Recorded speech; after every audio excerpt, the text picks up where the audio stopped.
नमस्कार मित्रों, आज शनिवार है और आमतौर पर शनिवार को ज़्यादा गतिविधियां होती नहीं हैं, लेकिन आज कई अहम गतिविधियां हैं।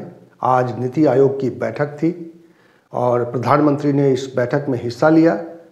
विपक्षी दल के कई मुख्यमंत्रियों ने इस बैठक का बहिष्कार किया है। उसकी अपनी वजह हैं, उनको लेकर उन्होंने चिट्ठी भी लिखी है प्रधानमंत्री को।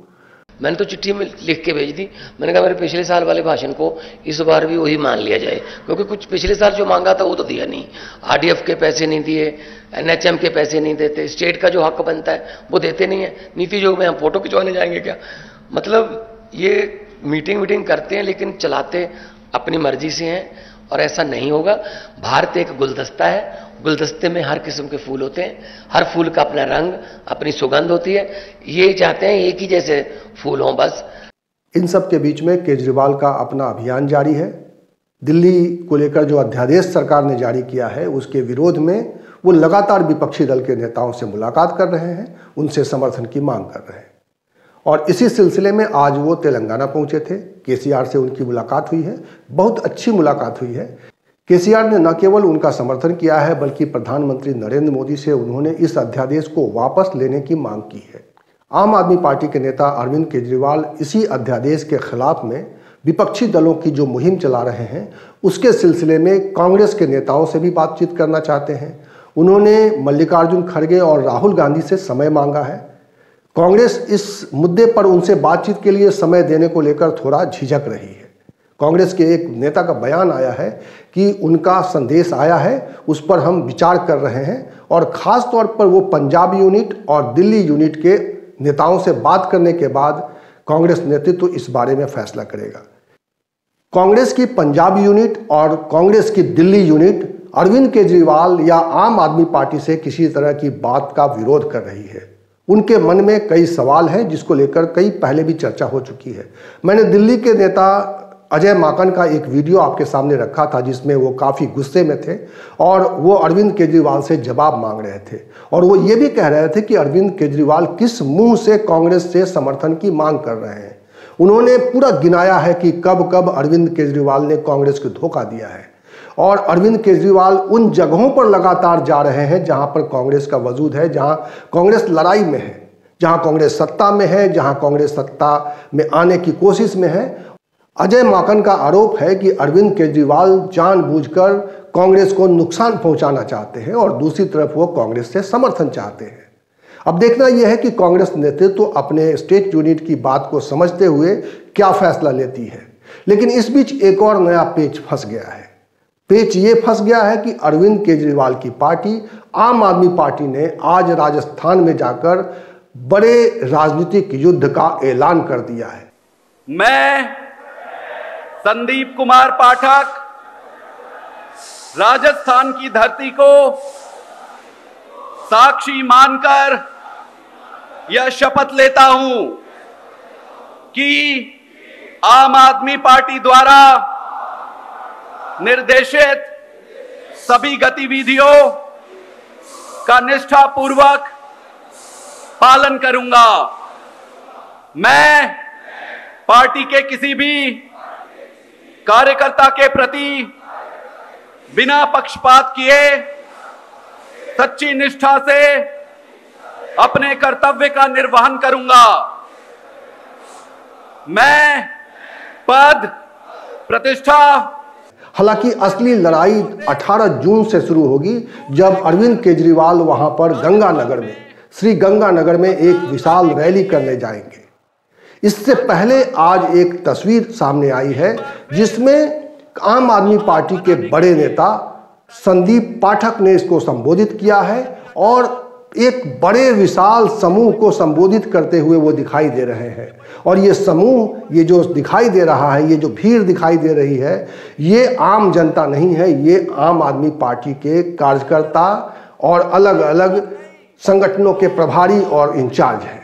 इतनी बड़ी संख्या में आम आदमी पार्टी ने राजस्थान में अपना संगठन का एक विस्तार कर लिया है, और आज ये शपथ ग्रहण समारोह था और इसमें आज संदीप पाठक का बयान बड़ा जोशीला था, और माना यह जा रहा है कि आम आदमी पार्टी राजस्थान के विधानसभा चुनाव में भारतीय जनता पार्टी और कांग्रेस को सीधे सीधे टक्कर देने की रणनीति बना रही है। एक तरफ कांग्रेस और भाजपा को एक ही कटघरे में रखने वाली आम आदमी पार्टी कांग्रेस से समर्थन की मांग कर रही है, दूसरी तरफ कांग्रेस से राजस्थान में लड़ाई की तैयारी कर रही है। तो ये बड़ा दिलचस्प राजनीतिक नज़ारा है और आने वाले 2024 के चुनाव से पहले ऐसे कई नज़ारे दिखाई देंगे।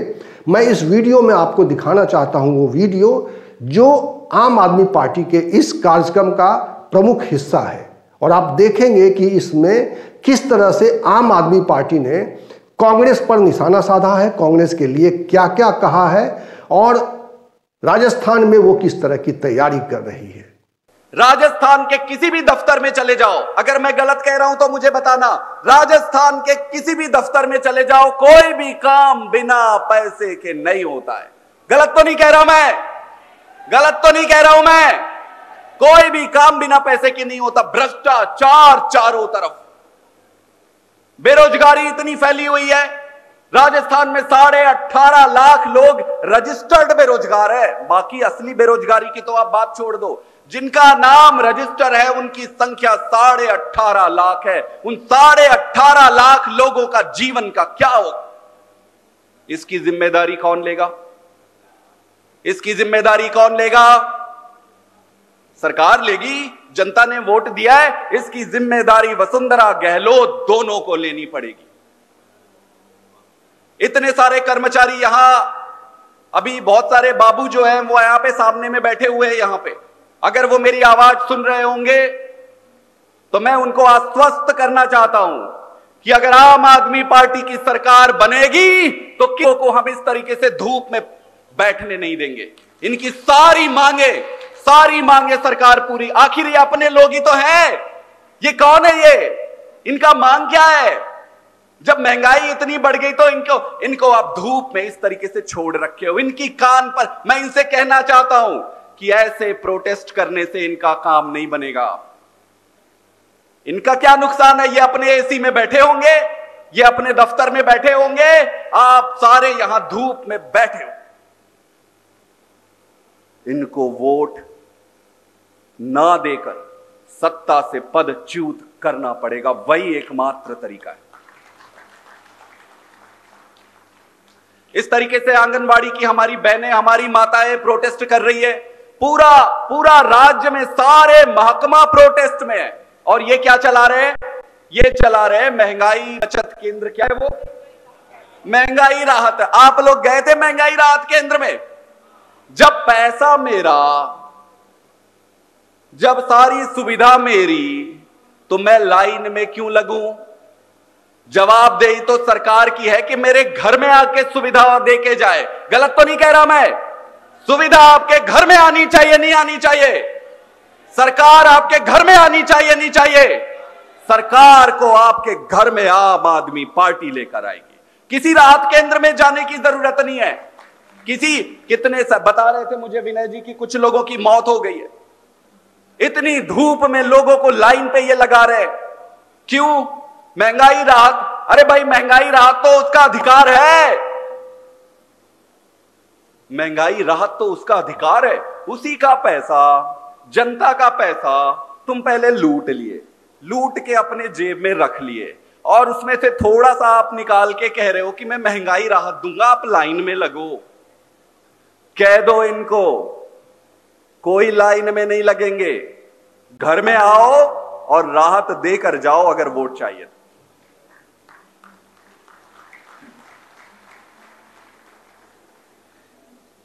पर मन में यह प्रश्न उठता है कि इस सरकार को, मन में प्रश्न तो उठता है कि भाजपा इतनी बड़ी सरकार है, कांग्रेस इतनी बड़ी सरकार है, इतनी बड़ी पार्टी है, इनको कैसे हटाएंगे? कई सारे मेरे पास आते हैं और कहते हैं कि इनको कैसे हटा सकते हैं, ये तो बहुत बड़ी पार्टी है, इनको हटाना मुश्किल है। कहते नहीं कहते? मैं पूछना चाहता हूं, इनको हम वैसे ही हटाएंगे जैसे हमने इनको दिल्ली में हटाया। हटाया नहीं हटाया? दिल्ली में हटाया नहीं हटाया? फिर बोलो ना अगर कोई पूछता है तो। अगर कोई कहता है कि ये बड़ी पार्टी है, तुम छोटी पार्टी है, बोला भाई छोटी पार्टी दिल्ली में भी तो थी, फिर दिल्ली में कैसे इनको हरा दिए? हराया नहीं हराया? एक बार नहीं, बार बार हराया इनको। फिर ये अगर ये पूछे आपसे कि तो आप छोटी पार्टी हो या बड़ी पार्टी, कैसे हराओगे? आप कहना जैसे पंजाब में हराया वैसे ही हराएंगे। इतना दिक्कत क्या है भाई समझने में? कई सारे मीडिया वाले पूछते हैं कि आप लोग बड़बोले में कह रहे हो जीतोगे जीतोगे। मैं बोला इतनी कठिनाई क्यों है समझने में भाई? जो काम दिल्ली में कर सकते हैं, जो पंजाब में कर सकते हैं, तो राजस्थान में तो लोग घर का दरवाजा खोले बैठे हैं। राजस्थान तो तैयार है, आपके निमंत्रण देने की देरी है। राजस्थान वोट देने तैयार है।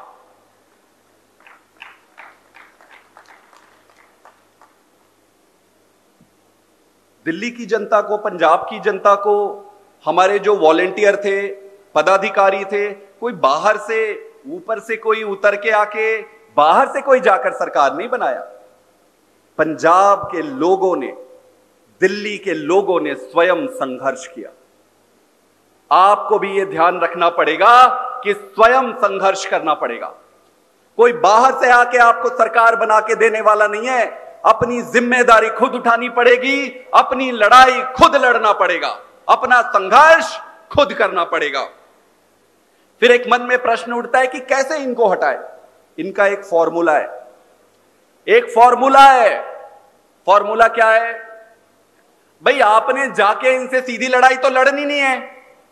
आपको जाकर इनसे सीधी लड़ाई तो लड़नी नहीं है। आपको जनता को उठाना है, जनता को जगाना है।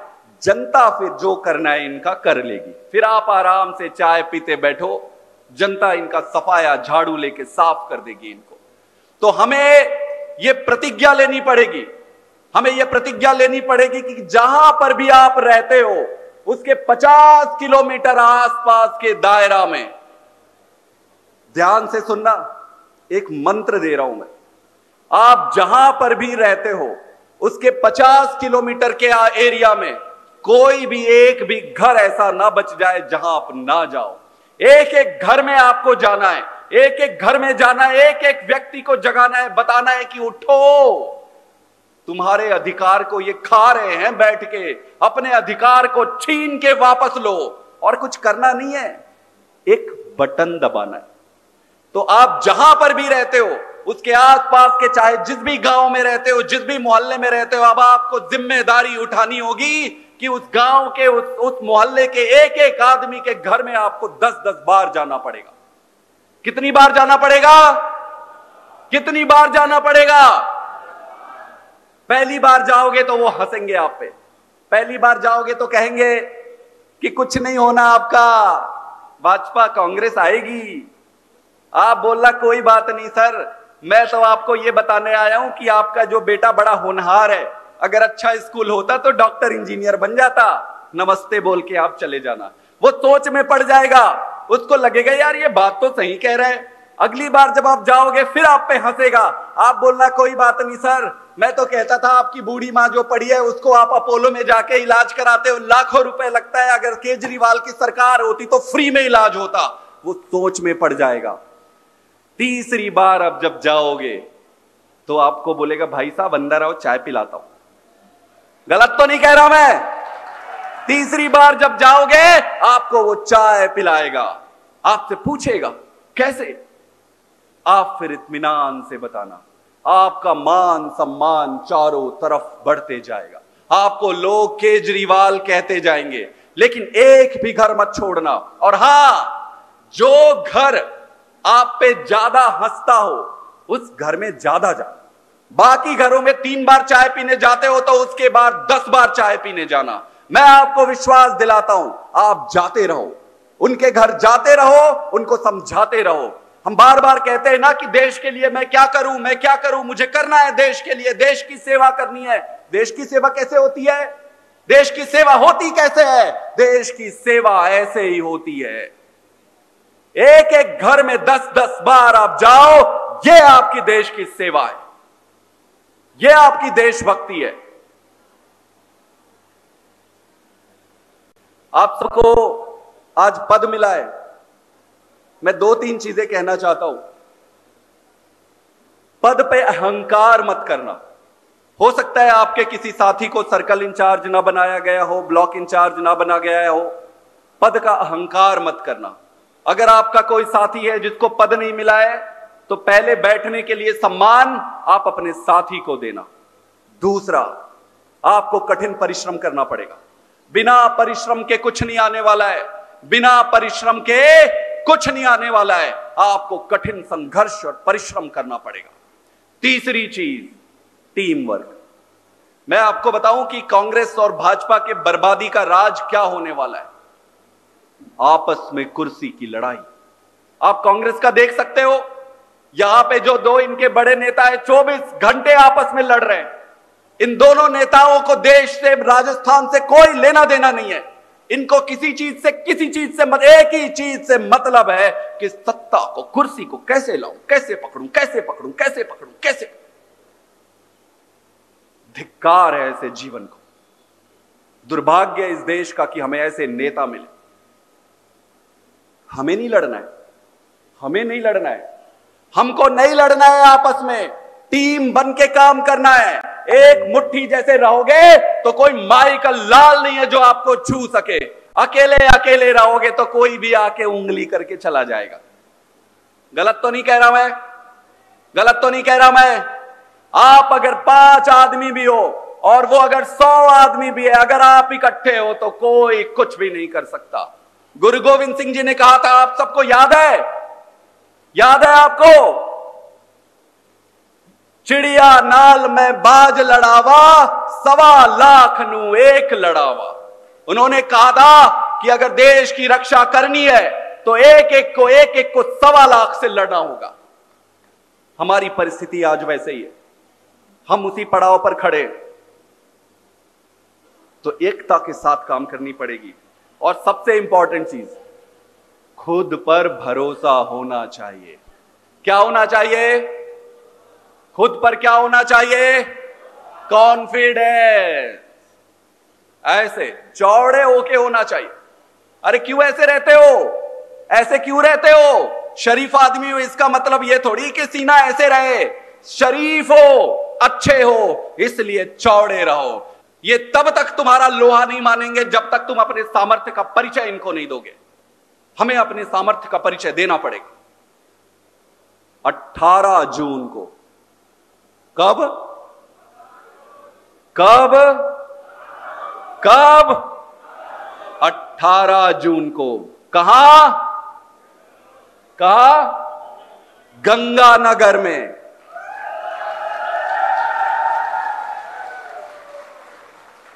कब कब कहां?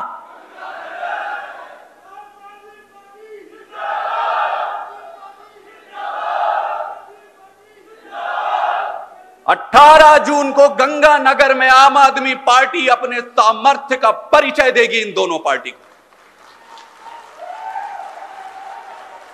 बात तो यह हो रही है कि गैर भाजपा तमाम पार्टियां एक साथ एक मंच पर खड़े होकर भारतीय जनता पार्टी का मुकाबला करें, लेकिन ऐसा लगता नहीं है। इस वक्त जो माहौल बनाया जा रहा है या बन गया है, आम आदमी पार्टी ने जो स्टैंड लिया है, उससे साफ हो गया है कि आने वाले समय में विपक्षी एकता तो होगी, लेकिन विपक्षी एकता 2 ध्रुवों में बटी होगी। धीरे धीरे ये साफ होने लगा है कि 2024 से पहले विपक्षी दलों का 2 धड़ा साफ तौर पे खड़ा दिखाई देगा। ये दोनों धड़े भारतीय जनता पार्टी से सीधे सीधे मुकाबले में होंगे।